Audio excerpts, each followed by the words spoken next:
আপনার ইন্তেকালের পরে 40 দিন সময় লাগবে না এদের আপনাকে ভুলে যেতে। ওয়াল্লাহি আল্লাহর কসম করে বলছি, এই মানুষগুলোর কেউই আপনার প্রকৃত অর্থে আপন নন।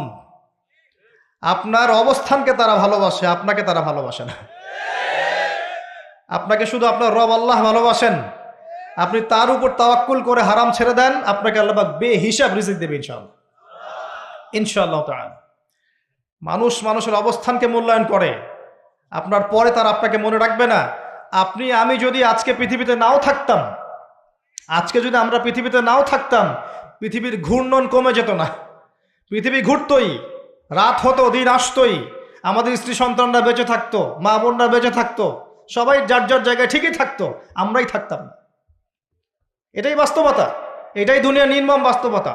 তাহলে এই দুনিয়ার সংক্ষিপ্ত জীবনে কাদের কথা চিন্তা করে আপনি আল্লাহর অবাধ্যতা করছেন? কাদের কথা চিন্তা করে?